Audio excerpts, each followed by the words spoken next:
The sun was setting over the quiet suburban neighborhood of Maplewood, casting long shadows across the neatly trimmed lawns and freshly painted picket fences.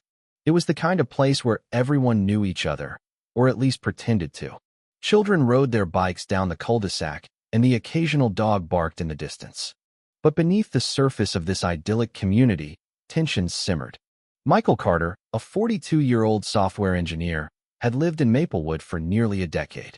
He was a quiet man, preferring the company of his books and his dog, Max, to the noisy gatherings of his neighbors.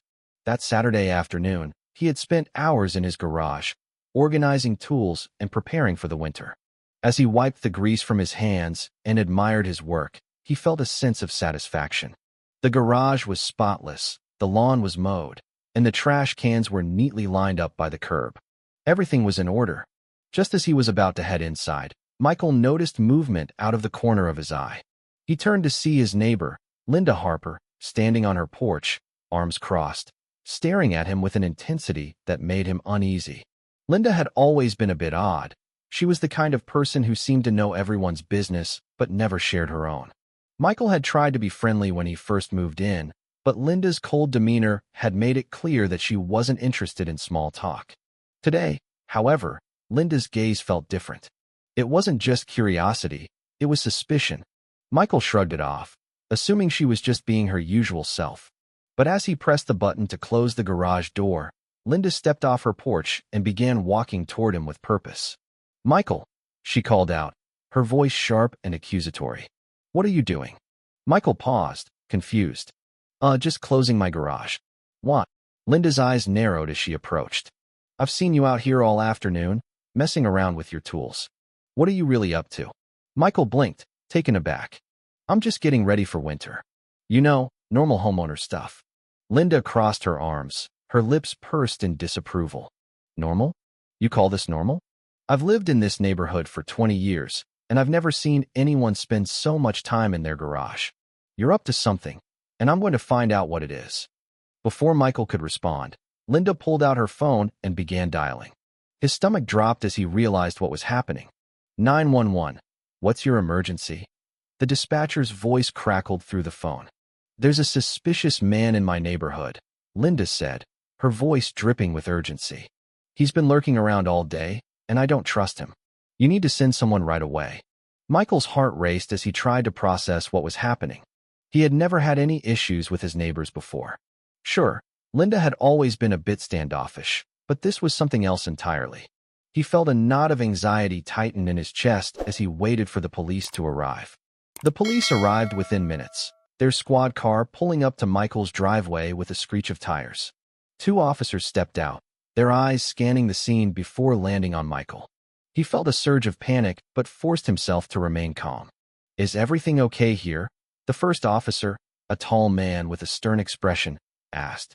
Michael took a deep breath. "Yes, officer. I was just closing my garage when my neighbor, Linda, called you. I'm not sure why. I haven't done anything wrong." The officer glanced at Linda, who was now standing on her porch, arms crossed, watching the interaction with a smug expression. "Ma'am, can you explain why you called us?" Linda stepped forward, her voice shrill. "This man has been acting suspicious all day. He's been in and out of his garage, and I don't trust him. I think he's up to something." The officer turned back to Michael. "Do you have any ID or proof of ownership?" Michael nodded and quickly retrieved his driver's license and property documents from his wallet. He handed them to the officer, who examined them carefully. "Everything checks out," the officer said after a moment. "This is Mr. Carter's property, and there's no reason to believe anything suspicious is going on." Linda's face flushed with anger. "But he's been watching me. I feel unsafe." The officer sighed, clearly frustrated. "Ma'am, unless you have concrete evidence of wrongdoing, there's nothing we can do. Please refrain from making unnecessary calls to 911. As the officers drove away, Michael felt a mix of relief and anger. He had done nothing wrong, yet Linda's baseless accusation had put him in an uncomfortable position. He glanced at her house, where she was still standing on the porch, glaring at him. He couldn't shake the feeling that this wasn't over. That evening, Michael sat at his kitchen table, his mind racing. He couldn't understand why Linda had targeted him. Was it just a case of a nosy neighbor, or was there something more to it? Determined to find answers, he opened his laptop and began searching for information about Linda Harper. At first, his search yielded little. Linda's name appeared in a few local news articles about neighborhood disputes, but nothing out of the ordinary. However, as he dug deeper, Michael began to uncover a darker side to his neighbor. He found old police reports linking Linda to a series of petty thefts in the area. The incidents had occurred years ago, and the charges had been dropped due to lack of evidence. But as Michael continued to search, he discovered more disturbing details. Linda had been involved in several altercations with neighbors, and there were rumors of her being connected to a local gang that had been active in the area a decade ago.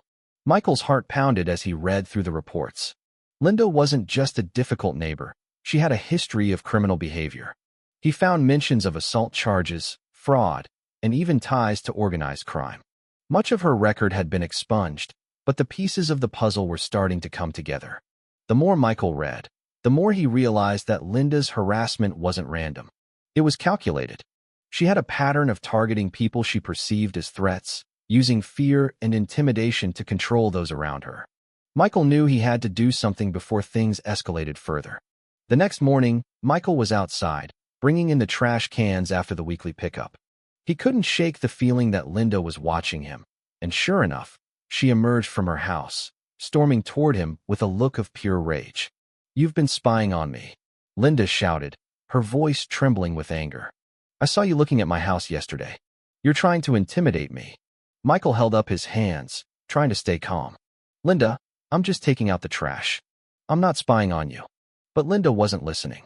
She pulled out her phone and began dialing 911. "There's a man harassing me," she screamed into the phone. "He's been watching me, and I feel threatened. You need to send someone right now." Michael's heart sank as he realized this was happening again. He knew he had to act quickly. As Linda ranted to the dispatcher, Michael pulled out his own phone and began recording the interaction. He wasn't going to let her get away with another false accusation. When the police arrived, Michael was ready.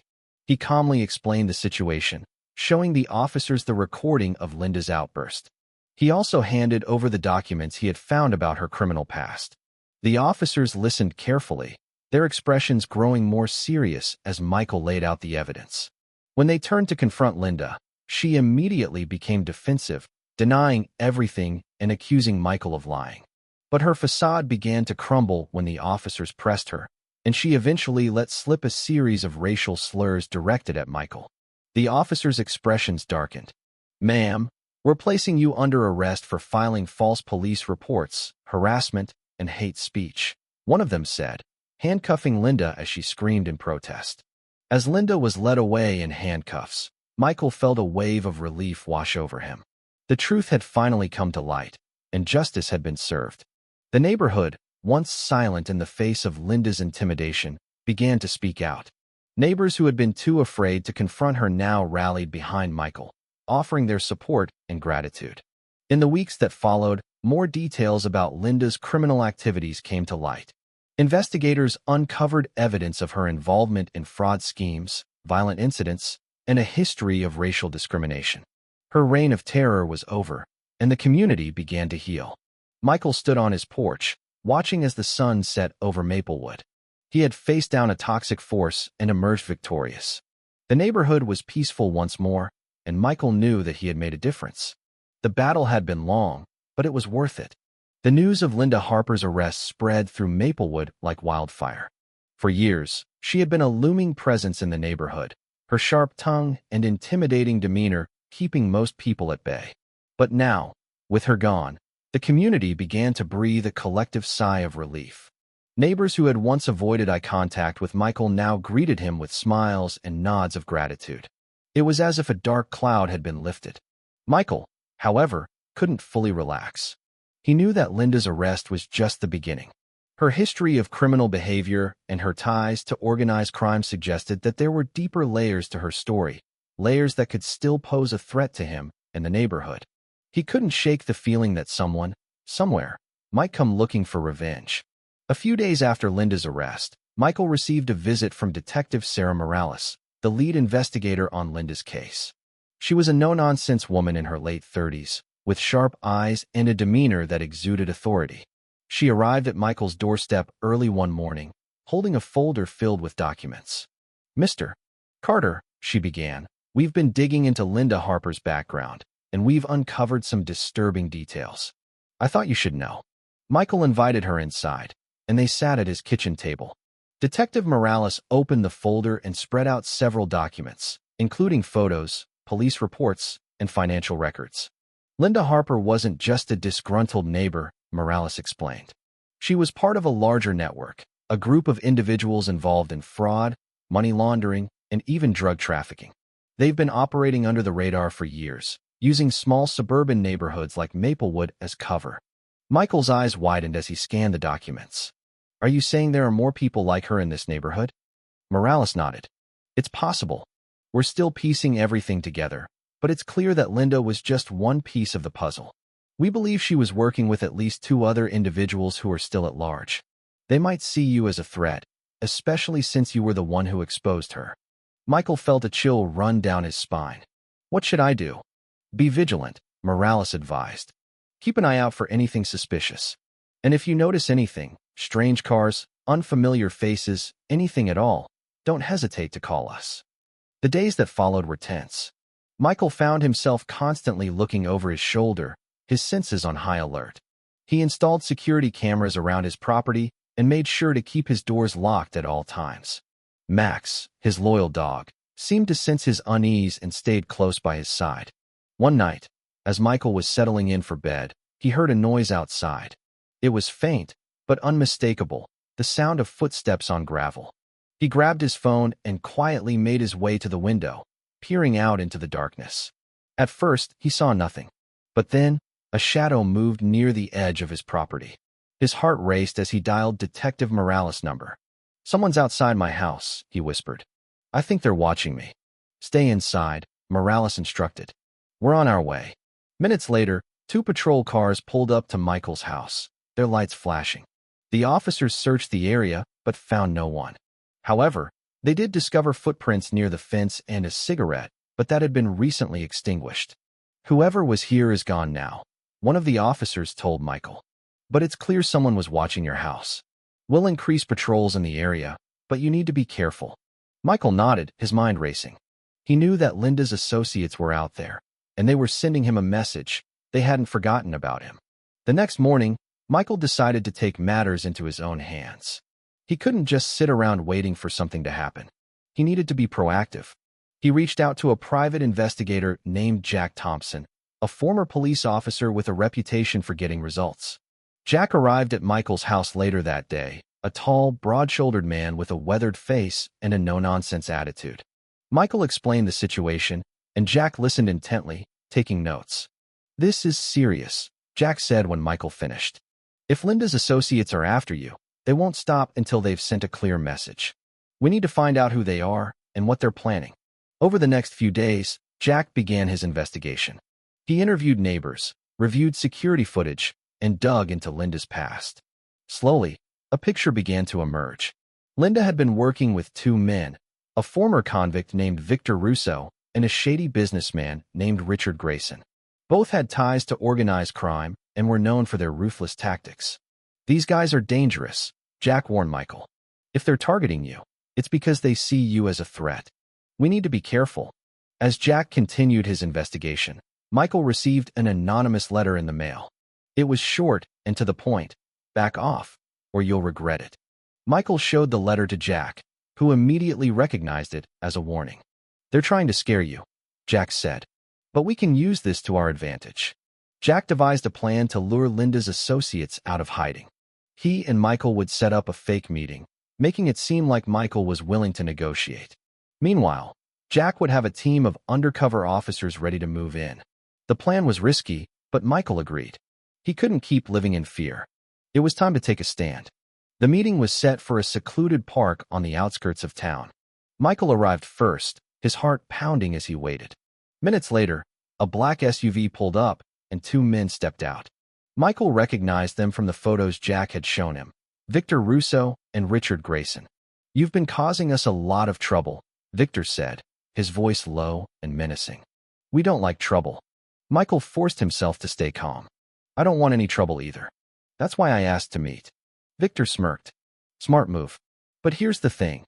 You've already made yourself a problem. And problems need to be dealt with. Before Victor could say more, Jack and the undercover officers moved in, surrounding the men. Hands up, Jack shouted. You're under arrest. Victor and Richard tried to run, but they were quickly subdued. As they were led away in handcuffs, Michael felt a surge of relief. The nightmare was finally over. With Linda, Victor, and Richard behind bars, Maplewood began to heal. The neighborhood, once shrouded in fear, was now a place of peace and unity. Michael became something of a local hero, his courage inspiring others to stand up against injustice.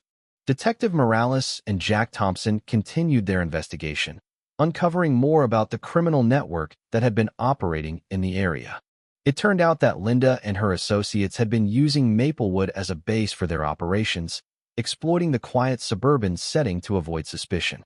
Michael, meanwhile, focused on rebuilding his life.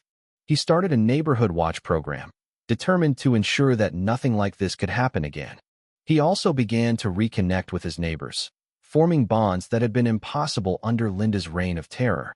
One evening, as Michael stood on his porch, watching the sun set over Maplewood, he felt a sense of peace he hadn't known in years. The battle had been long and difficult, but he had emerged stronger. He had faced down a toxic force and come out on top. As he looked out over the quiet streets, Michael knew that he had made a difference.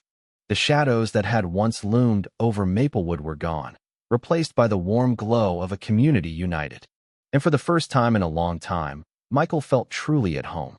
The trial of Linda Harper, Victor Russo, and Richard Grayson was the talk of Maplewood. For weeks, the local news was dominated by coverage of the case, with reporters camped outside the courthouse, eager for any updates. The community watched with bated breath as the details of the criminal network were laid bare in open court. Michael Carter was called to testify, and though he was nervous, he knew it was his duty to ensure that justice was served. As he took the stand, he recounted the events that had led to Linda's arrest, the false accusations, the harassment, and the moment he had stood up to her. His testimony was calm and measured, but the emotion in his voice was palpable. The prosecution presented a mountain of evidence, including financial records, witness testimonies, and even recordings of phone calls between Linda and her associates. It became clear that Linda had been the mastermind behind a sophisticated operation that had exploited the trust and naivety of the Maplewood community. When the verdict was finally read, the courtroom erupted in a mix of gasps and applause. Linda, Victor, and Richard were found guilty on multiple counts, including fraud, conspiracy, and harassment. They were sentenced to lengthy prison terms, effectively dismantling the criminal network they had built. As Michael left the courthouse, he was greeted by a crowd of neighbors and reporters. He felt a sense of relief, but also a deep sadness. The trial had exposed the dark underbelly of Maplewood, and he knew that the scars would take time to heal. In the months that followed, Maplewood began to rebuild. The neighborhood watch program that Michael had started grew in strength, with more and more residents joining to ensure that their community remained safe. Regular meetings were held, and the sense of camaraderie among the neighbors was stronger than ever. Michael found himself at the center of this newfound unity. He had become a symbol of resilience and courage, and his neighbors looked to him for guidance. Though he was hesitant to take on a leadership role, he knew that he had a responsibility to help the community move forward. One evening, as he was walking Max through the neighborhood, Michael ran into Mrs.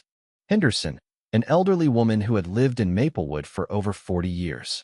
She stopped him and placed a hand on his arm. "Michael," she said, her voice trembling with emotion, "I just wanted to thank you. What you did, it wasn't easy, but you stood up for all of us. You showed us that we don't have to live in fear." Michael smiled, touched by her words. "Thank you, Mrs. Henderson. But it wasn't just me. We all stood together. That's what made the difference." Just as life in Maplewood seemed to be returning to normal, a new threat emerged. One evening, Michael received a call from Detective Morales. Her voice was tense, and Michael could tell that something was wrong. "Michael, we've received some troubling information," she said. "It seems that Linda's network wasn't completely dismantled. There's a new player in town, someone who's trying to pick up where Linda left off." Michael's heart sank. Who is it? We're not sure yet, Morales admitted. But we believe they're targeting Maplewood again. We need your help to keep an eye out for anything suspicious. Michael agreed, but he couldn't shake the feeling of dread that settled over him. He had hoped that the nightmare was over, but it seemed that the shadows of the past were still lurking. The new threat came in the form of a man named Marcus Kane, a ruthless enforcer with a reputation for violence. Kane had been sent by the remnants of Linda's network to re-establish control over Maplewood. He was cunning, dangerous, and determined to make an example of anyone who stood in his way. Michael and Jack Thompson worked closely with Detective Morales to track Kane's movements. They knew that they had to act quickly before he could gain a foothold in the neighborhood. One night, Michael received a tip from a neighbor who had seen a suspicious car parked near the community center. He and Jack decided to investigate, knowing that it could be a trap, but unwilling to take any chances. As they approached the community center, they spotted Kane and two of his associates unloading boxes from the car. Michael's heart raced as he realized what they were doing. They were setting up a new operation right under the noses of the neighborhood watch. Jack radioed Detective Morales, who quickly dispatched a team of officers. But before they could arrive, Kane spotted Michael and Jack. A tense standoff ensued, with Kane threatening to retaliate if they interfered. "You think you've won?" Kane sneered. "This neighborhood belongs to us. You're just a temporary inconvenience." Michael stood his ground, his voice steady. "This neighborhood belongs to the people who live here, and we're not going to let you take it away from us." Before Kane could respond, the sound of sirens filled the air. The police arrived, surrounding Kane and his associates.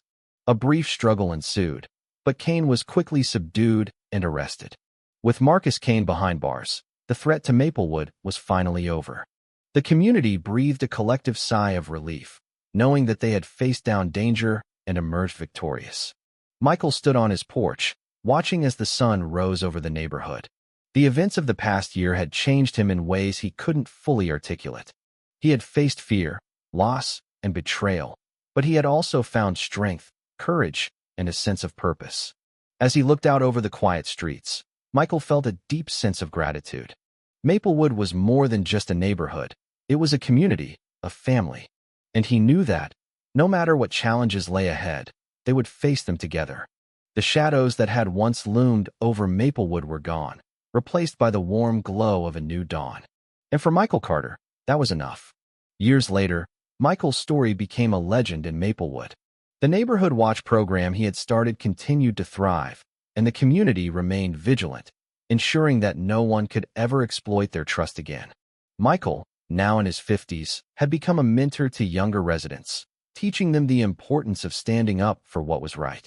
He often reflected on the events that had shaped his life, grateful for the lessons they had taught him.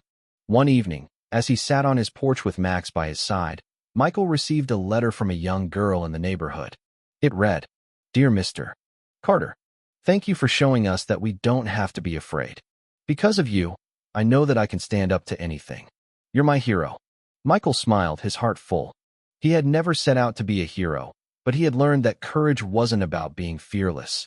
It was about facing fear and doing what was right, no matter the cost. As the sun set over Maplewood, Michael knew that his legacy would live on, not just in the stories people told, but in the strength and unity of the community he had helped to build. Thank you for taking the time to listen to today's story on Store of Good Stories. If this story touched your heart or made you think, don't forget to hit like and share the video to spread this positive message to more people. And if this is your first time here, make sure to subscribe and turn on the notification bell so you won't miss any of the meaningful stories we share every week. Your support is the biggest motivation for Store of Good Stories to keep bringing heartfelt and valuable stories to you. See you in the next video.